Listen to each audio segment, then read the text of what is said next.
국민의힘이 전체 253개 지역구 가운데 절반이 넘는 133개 지역구에 대한 공천 심사를 마무리한 가운데 민주당은 오늘부터 23개 지역구의 경선을 시작합니다. 네, 오늘 2월 임시국회도 시작되는데요. 관련 내용 포함한 정치권 이슈들 최수영 시사평론가, 김상일 정치평론가와 함께 짚어보겠습니다. 두 분 어서 오십시오. 안녕하세요. 안녕하십니까. 예, 안녕하십니까. 국민의힘 공천에 대해서 먼저 좀 여쭤보겠습니다. 일단 어제까지 133개 지역구에 대한 공천 심사를 완료했습니다. 일단 현재까지의 공천 작업 좀 어떻게 평가하고 계세요? 저는 대단히 정무적으로 세심하게 관리가 되고 있는 공천이다. 한마디로 말씀드리면 역대 사실 보수정당 계열에서 이렇게 말하자면 잡음 없는 공천, 그다음에 아주 전략적으로 이렇게 배분이 이루어진 공천이 이루어진 사례가 없어서 저는 정말 한동훈 위원장의 말하자면 리더십이 지금 완전히 당내에 착근 내리고 있고, 특히나 지금 정영환 공천관리위원장이 상당 부분이 공천에 대해서 자기 그립감을 잡고 굉장히 말하자면 밀당을 잘 하면서 이걸 진행하고 있는 것 같아요. 그래서 앞으로 남은 여러 가지 과제가 있겠지만 저는 그럼에도 불구하고 지금까지 보여줬던 공관위의 능력과 그다음에 이제 한동훈 위원장의 리더십을 봤을 때 앞으로도 큰 잡음 없이 갈 거다. 다만 이런 식의 남은 과제 하나는 그거죠. 이렇게 이제 주로 이탈자도 맡고 그다음에 이제 여러 가지 말하자면 당을 떠날 수 있는 이제 그런 요인들도 좀 상쇄한 건 맞지만 네. 그나마 결국 개혁 공천이라는 게 인물 바꾸기 공천인데 이게 과연 어느 정도 선에서 국민 눈높이에 맞출 수 있는 정도의 새 인물 수혈이 이루어지느냐, 요건 조금 우리가 과제로 남았다 이렇게 볼 수 있겠습니다. 그러니까 지금까지는 잘하고 있고 그 부분을 좀 지켜봐야 된다. 실제로 정영환 공관위원장도 지금까지는 비교적 간단했지만 이제 고차 방정식이 남았다. 이렇게 이야기를 했어요. 그럼 앞으로는 어떤 걸 좀 지켜봐야 되겠습니까? 글쎄요, 저는 지금까지 잡음이 없었던 이유 중에 가장 큰 이유를 민주당이 굉장히 많이 도와주고 있다, 이렇게 저는 생각을 해요. 왜냐면 제가 보면은 지금 한동훈 표 시스템 공천이라는 건 거의 없거든요. 없다는 건 무슨 뜻이냐면 사실은 비주류들한테 험지 출마를 얘기했는데 측근들이나 뭐 소위 말하는 친윤 중진들은 그대로 다 단수 공천이 지금 되고 있는 상황이에요. 그러면 이게 뭐 개혁 공천, 헌신, 뭐 물갈이 이런 거랑 맞느냐? 전혀 맞지 않거든요. 근데 이게 왜 가려지고 있느냐? 민주당이 너무 논란이 많아요. 민주당이. 그렇기 때문에 이게 가려지고 있다고 생각하고요. 사실상 지금부터라고 얘기하지만 글쎄요. 핵심 인사들의 소위 말하는 읍참마속 뭐 한 군데 정도는 했다고 지금 볼 수가 있는데 이게 이제 석동현 40년 직이라는 그분인데 앞으로 한 두 차례 정도 좀 더 이제 굵직한 인물들의 그게 있지 않다면 사실은 그냥 민주당의 지금 잡음에 편승하는 정도의 공천이다, 이렇게 뿐이 평가할 수밖에 없고, 사실상은 처음에 한동훈 비대위원장이 왔을 때 김건희 여사만은 건드리지 마라, 뭐 이런 얘기가 있었다라는 뭐 얘기가 막 떠돌았지 않습니까? 사실상 지금 이렇게 가면은요, 김건희 여사 특별법과 관련해서는 큰 문제가 없이 그냥 단일 대우로 갈 수 있는 그런 상황이 될 수도 있다라는 생각이 들기 때문에 결국엔 그 말이 맞는 걸로 귀결되는 거 아니냐. 그런데 민주당은 이런 것들을 하나도 보지 않고 자기들의 뭐랄까요? 갈등에만 지금 빠져 있다. 지금 이런 상황으로 보입니다. 예, 뭐 이제부터 어떻게 할지를 지켜봐야 되고 민주당 얘기는 조금 이따가 좀 여기 저희가 좀 해보겠고요. 그렇기 때문에 이제 재배치 부분이 어떻게 좀 진행될지 좀 관심이 모아지는데 요 강남을 같은 경우도 뭐 좀 요 박진 전 장관이나 이원모 전 비서관 좀 다른 데로 배치하지 않겠느냐 이런 관측들도 좀 나오고 있고요. 근데 이제 문제는 배치를 하더라도 이제 수용하는 건 좀 다른 문제일 수도 있을 것 같고요. 좀 어떻게 진행될 거라 보세요? 근데 이제 박진 장관 같은 경우에는 이제 종로에서 3선 했잖아요. 만약 종로로 이동한다 그러면 본인이 예전 뭐 관리하던 지역으로 갔기 때문에 아마 큰 불만은 없을 것 같은데, 이제 이전 비서관 같은 경우에 이제 경기 용인이라 그러면 이제 사실 여기가 신흥 도시라서 조금 국민의힘 쪽에서는 어렵지 않느냐 하는데, 얼마 전에 뭐 치러진 지방선거에서 국민의힘의 이상일 후보가 당선돼서 지금 시장을 하고 있어요. 그렇기 때문에 과연 여기도 험지로 봐야 하느냐. 그래서 오히려 저는 이런 데서 대통령의 국정 철학을 잘 이해하는 참모 출신이 승리한다 그러면 바로 여기서 지금 흔히 내세우는 민주당이 내세우는 국정 심판론이 먹히지 않는 거죠. 그렇기 때문에 저는 이런 것도 이제 가능할 거라 보는데, 지금 바로 얼마 전에 지금 김영선 오선 의원이죠.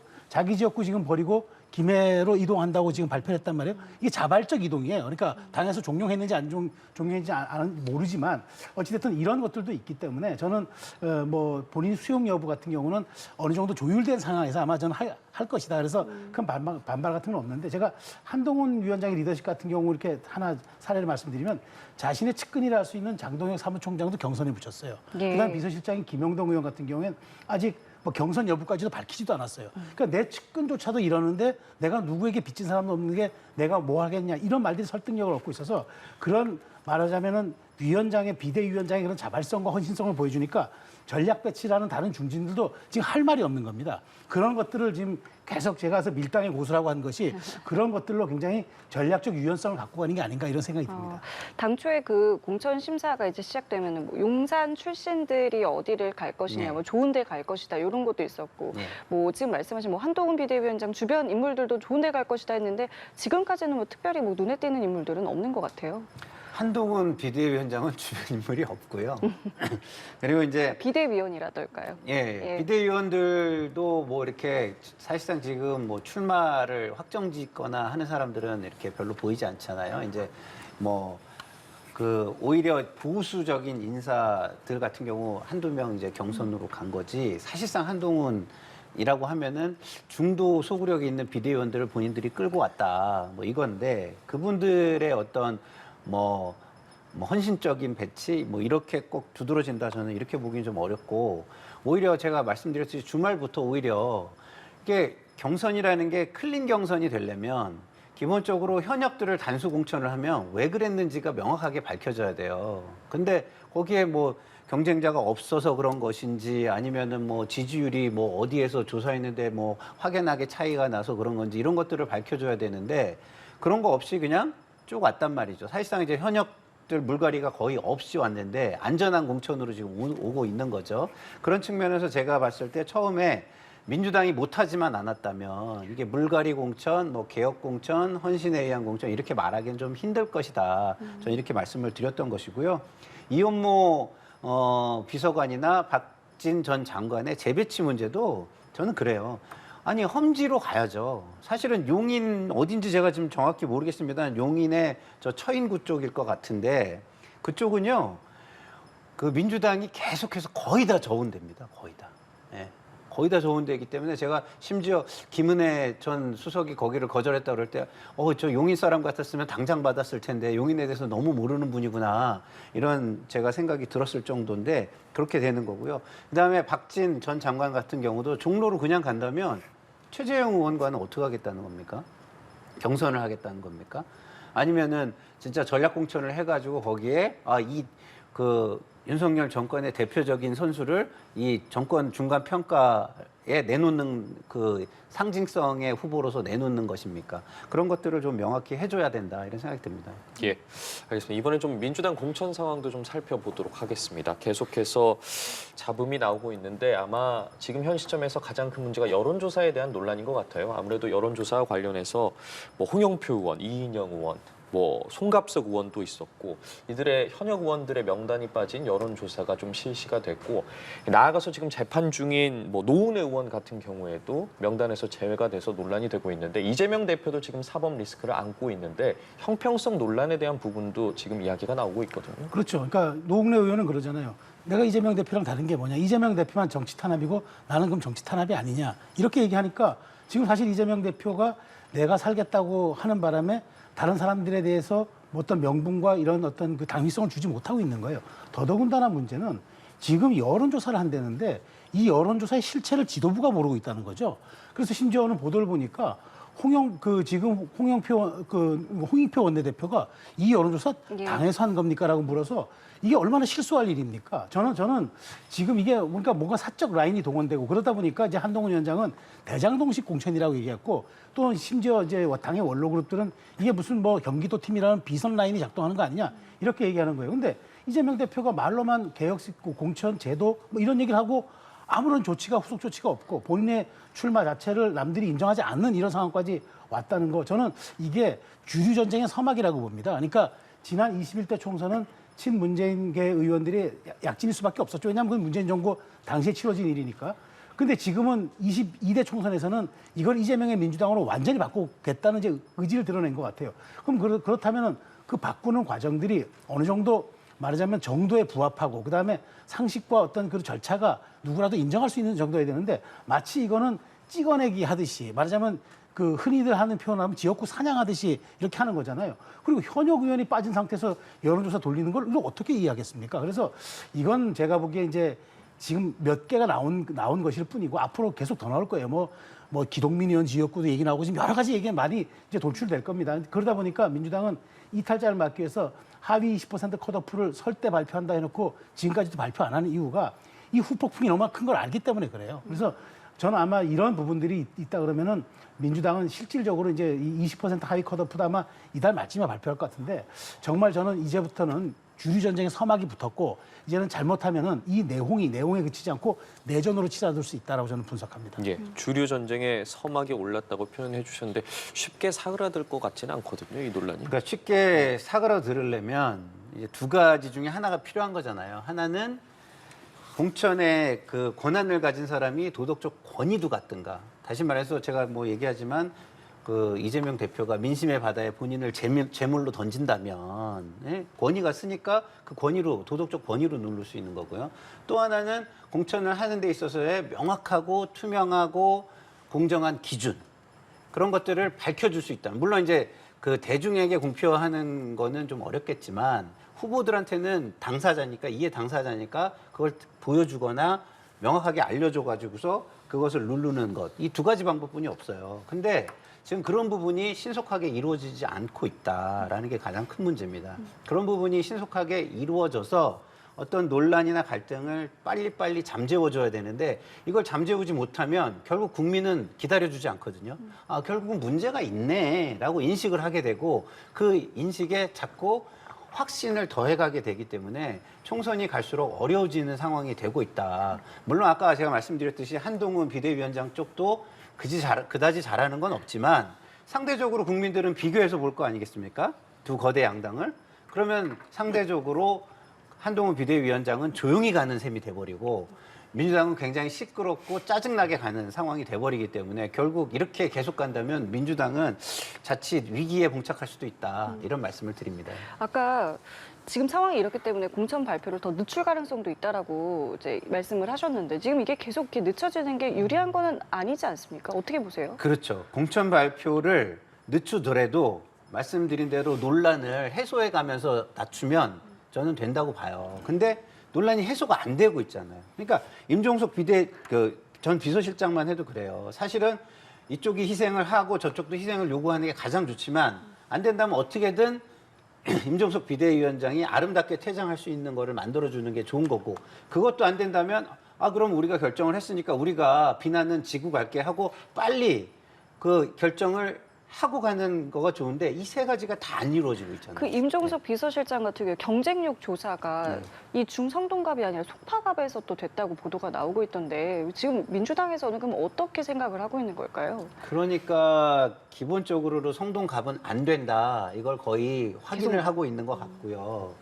그리고 어쨌든 임종석 비대위원장이 험지로 가는 것도 고민은 될 거예요. 홈즈에 가서 또 살아오면 어떡할 거예요. 이제 이후 총선 이후에 구심점이 되는 걸 우려해서 이런 상황이 온다라는 의혹이 많잖아요. 뭐 그 의혹에 비추어 생각한다면 험지에서 살아오면은 그야말로 차기 대선에 굉장히 유리한 자리를 또 차지하게 되는 거 아니겠습니까? 그래서 저는 고민이 되게 많을 것이라고 보는데 어쨌든 이런 식이든 저런 식이든 빠른 결정을 해야 전체 총선, 전국 총선에 영향을 덜 줄 수 있다. 그런 측면에서 빠른 결단이 필요하다. 이런 생각이 듭니다. 네. 자, 이런 가운데 민주당 오늘부터 1차 경선 지역구 이 당내 경선이 시작이 되는데 오늘부터 4일간 진행이 되거든요. 뭐 권리당원 투표와 그다음에 이제 일반 여론조사 50%씩 반영된다고 하는데 좀 주목되는 지역이 따로 있을까요? 주목되는 지역은 이제 호남이겠죠. 호남 같은 경우에는 이제 그 사실상 예선이 본선인 경우가 되는 거니까 여기에서도 지금 현역대 이제 도전자들이 붙어요. 그래서 이제 이런 여기가 좀 주목이 되고 이제 수도권 같은 경우도 사실 주목이 되는데 여기 저는 제가 여기서 제가 이제 그 보는 거는 사실은 이게 5대 5잖아요. 5대 5인데 권리당원에 대해서 이제 또 이제 하는 분들이 6개월 동안 이제 계속 당비를 낸 분들로 오는데 실질적으로 여기에서 이제 선택받은 분들이 어찌 보면은 최근 1년 사이에 입당했던 이제 강성 지지층이 많을 수밖에 없어서 과연 권리당원 투표라는 게 말 그대로 우리가 일반 당원으로 생각할 수 있느냐 아니죠. 굉장히 말하자면 정치에 대한 어떤 지향점이 높은 그런 분들이 와서 또 이제 권리당원 표를 행사해요.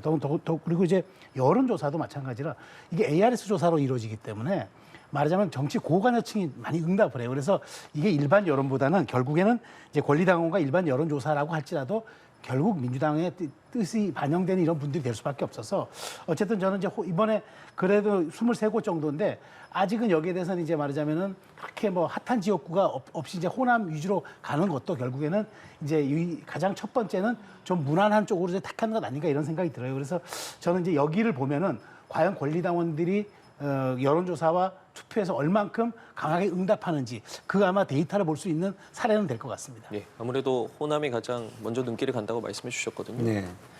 경선은 후보들이 이제 다 룰을 받아들이면 큰 잡음은 없어요. 그래서 권리당원 뭐 50% 일반 국민 50%를 할 때 아무래도 강성 지지층의 영향이 많이 반영될 것이다. 저도 거기 동의하거든요. 심지어는 뭐 훈련된 당원들 같은 경우는 권리당원 여론조사 그런 것들이 정보가 와가지고 끝났다 그러면 일반 여론조사에서 저 당원 아닙니다 이러고도 하는 경우도 있거든요. 근데 훈련이 지금 굉장히 여러 차례 돼 있기 때문에 그런 현상은 있을 거라고 생각하는데 그럼에도 불구하고 제가 말씀드렸듯이 각 후보들이 그런 것들을 받아들이고 경선에 임한다면 그거는 큰 문제는 없을 것이다. 관리만 공정하게, 뭐 여론조사 자체가 이상하게 이루어졌다거나 뭐 이런 것만 없다면 뭐 제가 볼 때는 후보들은 다 받아들일 거라고 저는 생각을 하고요. 호남 지역도 뭐 경선으로 가는 것보다는 이제 거기에 전략 공천이 만약에 이루어진다면 그 부분에 대해서는 또 이재명 대표의 측근이 오느냐 뭐 이런 것들이 이슈가 되고 그런 것들로 만약에 간다면 또 논란이 되고 이렇게 되겠죠. 그렇지만 뭐 그 부분은 아직 이루어진 게 없어서 조금 더 지켜봐야 될 것으로 보입니다. 예. 자, 이런 상황에서 녹색 정의당 같은 경우에는 이제 민주당이 주도로 하고 있는 이 통합 비례대표 위성정당 참여를 하지 않겠다. 대신에 이제 지역구 같은 경우 좀 연대를 하겠다. 이런 입장을 내놨는데 이게 이제 만장일치로 좀 정리가 됐다고 해요. 독자 노선으로 가는 게 좀 유리하다라고 판단을 한 거잖아요. 뭐 어떤 이유였었다고 생각을 하십니까? 지금 뭐 제가 여론조사 수치를 뭐 인용하진 않겠지만 최근에 녹색정의당 지지율이 정말 아주 낮아요. 그래서 아마 그런 고민도 깊었을 것 같아요. 실질적으로 녹색정의당이 지금 정의당과 녹색당이 합하지 않았습니까? 예. 이렇게 했는데도 불구하고 전혀 지금 뭐 여기 반응이 없어요.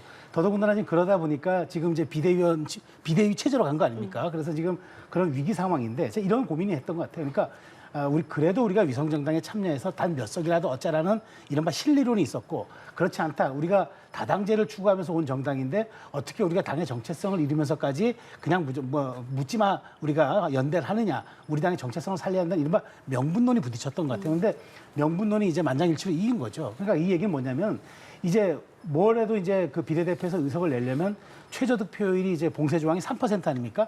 그걸 이제 정의당이 이제 극복을 해야 돼요. 그걸 하면서 본인들은 지역구도 조금 몇 석을 얻겠다는 전략이겠죠. 그래서 뭐 심상정이라든가 지금 여영구견 이런 지역에 있는 부분에 후보 단일화를 또 하자. 그래서 민주당이 그때는 후보를 내지 말라라고 할 것 같은데 이건 너무 식상한 얘기 아닙니까? 너무 이거는 과거에 그 유권자의 뜻을 무시하는 거 아니에요. 정당끼리 담합해서 후보 하나 꽂을 테니 당선시켜달라? 그거는 지역 유권자들 정말 무시하는 거죠. 더더군다나 지금 녹색정의당이 저렇게 명분론이 있다 그러면은 또 그런 얘기 했잖아요. 그 비례대표를 2년씩 돌려가면서 하자고 얘기했다가 여론에 예. 큰 비난을 받지 않았습니까? 저는 녹색정의당 최소한 어떤 그 가치를 지향하고 그다음에 그런 것들을 좀 길게 보고 가는 롱텀을 보고 가는 정당이라 그러면은 당장 눈앞에 시리게는 조금 좀 무덤덤할 필요가 있죠. 그래서 저는 지금 녹색정의당이 지금 명분론이 앞섰지만 지금 내부적으로는 끊임없이 고민을 할 겁니다. 그렇다면 우리가 민주당과 연대를 어떻게 할 것이냐 고민할 것 같은데 차라리 그러지 말고 단 1, 2%를 받더라도 우리 당의 가치를 내보여주는 게 저는 이번 총선에서 녹색정의당이 험하지만 가야 할 길이 아닌가 그런 생각이 듭니다. 저 결정이 민주당 입장에서는 어떻게 되는 걸까요? 민주당 입장에서는 되게 아쉽겠죠. 왜냐하면 사실상 위성정당이라는 거는 이중대를 만드는 거예요. 네? 그러니까 사실은 그 다당제를 생각한다면 그동안 자격이 있고 국민에게 그만큼의 지지율을 그동안 확보했었고 그다음에 희생이 있었고 이런 데를 배려해 줘야 되는 거잖아요. 그런 데라고 할 수 있는 데는 사실은 정의당하고 무슨 녹색당하고 이런 데들 뿐이 없어요. 근데 지난 선거를 보면은 어디서 이름도 못 들어본 정당들이 나타나가지고 위성정당에 참여를 해가지고 억지로 들어간단 말이에요. 그러면 그런 정당들은 사실상 민주당의 이중대인 겁니다. 국민을 위해서 뭐 하나 보여준 것도 없고 정치의 방향성이나 이런 것도 제대로 뭐 이렇게 일궈 놓은 게 없는 건데 위성정당에 참여를 해서 이중대가 되는 선택을 정의당이 한다면 제가 볼 때는 다른 정당하고 똑같아지는 선택이었다. 그렇기 때문에 자기들의 어쨌든 과거의 역사를 지키려고 한 선택은 저는 박수를 쳐드리고 싶고요. 그리고 지역구 단일화 부분도 저는 조금 아쉬운 부분은 있습니다만은 그런 부분은 기본적으로 양 당 간에 경쟁력이 있는 후보를 또 경선을 통해서 하는 방식이 있잖아요. 그런 걸로 해소를 하면 된다고 생각하기 때문에 그것까지 뭐 대단히 뭐 문제가 되는 걸로 명분이 없는 걸로 이렇게 치부하기는 좀 너무한 것이다. 저는 이렇게 생각합니다. 예, 알겠습니다.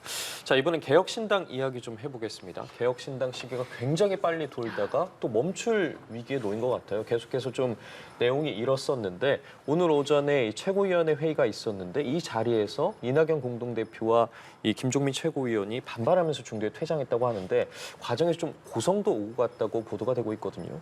그렇습니다. 지금 더더군다나 지금 이 원래 개혁신당이 이제 6인 체제 아닙니까?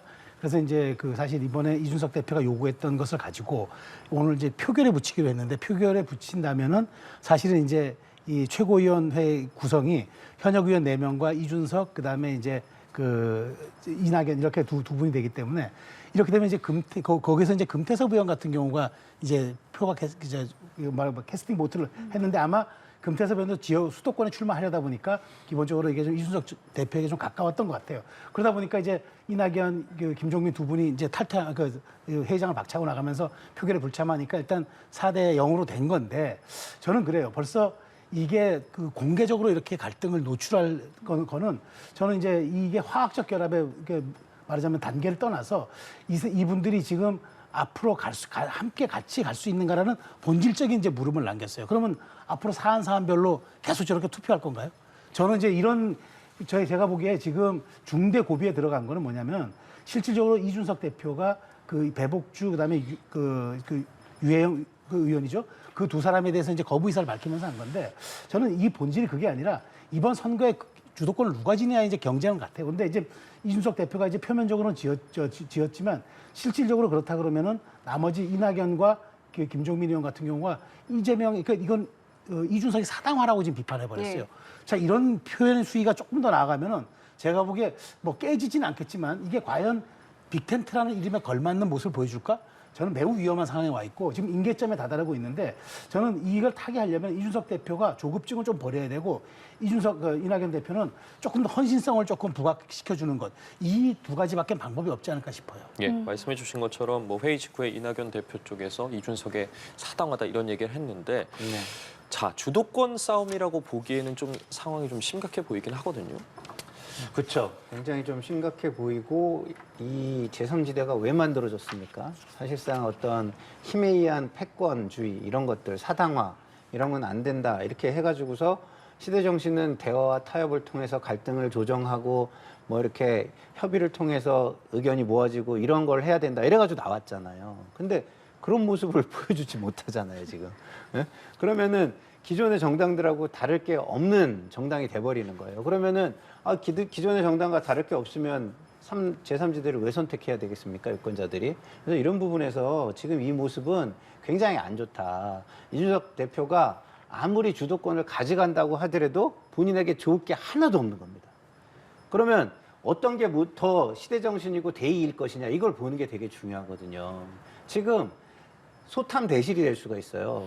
이준석 대표는요, 본인의 지지층 때문에 지금 이러는 거거든요. 본인의 지지층에게 선명성 있는 정책을, 공약을 내보이겠다, 이런 거잖아요. 근데 그 본인의 지지층에 선명하면은 그거를 싫어하는 사람들이 또 나타날 거 아닙니까?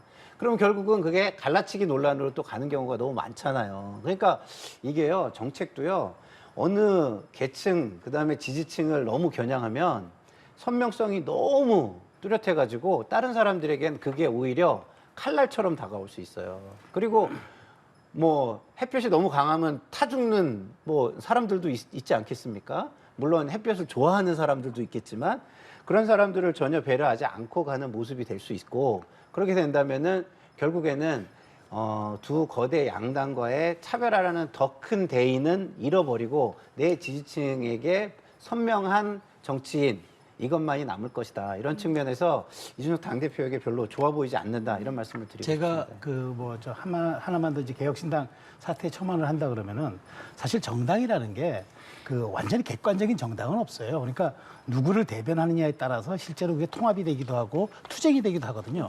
그래서 정당은 자기만의 차별화와 또 말하자면 자기 정체성을 갖는 건데 이게 너무 그냥 한꺼번에 뭉뚱그려져 버렸어요. 그러다 보니까 이게 이해와 요구가 있어서 뭉뚱그려졌는데 우리가 흔히 그런 얘기 하잖아요. 악마는 디테일에 있다고. 디테일이 오니까 이런 이제 일이 벌어지고 또 악마는 관점에 있기도 해요. 어떻게 보느냐의 관점이 또 매우 중요한데 이 두 가지가 상이하게 됨으로써 이 갈등이 진원됐는데 세상에는 작용과 반작용이 있습니다. 근데 작용은 내가 하는 것이지만 반작용은 상대의 몫입니다. 이준석 대표가 이 말을 꼭 기억해야 될 지금 시점에 와 있는 것 같아요. 저도 좀 보탤 시간이 예, 있나 예. 모르겠는데요. 이렇습니다. 기본적으로 큰 대의를 먼저 이루고 그 뒤에 디테일한 거는 뒤로 미룰 수 있으면 미루는 게 가장 좋은 거거든요. 그러면 세세한 정책이라는 건 사실상 총선이 거의 끝난 이후에 해도 저는 된다고 봐요. 더더군다나 그게 총선에서 모두를 아우를 수 있는 정책이 아니라면 더더욱이 총선을 앞에 두고 이렇게 그 정책을 꼭 밀어붙여야 된다. 이렇게 주장할 필요가 과연 있는 것인지. 근데 그게 이제 지지층이 나가기 때문에 이제 근데 조급함이 그 거기서 온다고 지지층이 말씀을 보십시오. 해주셨기 그 때문에 지지층이 5만 6천 명이잖아요, 지금. 그러면은 유권자는 2천 몇백만 아닙니까? 그러면 이 5만 6천 명 때문에 그 중에서 5만 6천 명이 다 나가는 것도 아니에요. 일부예요, 일부.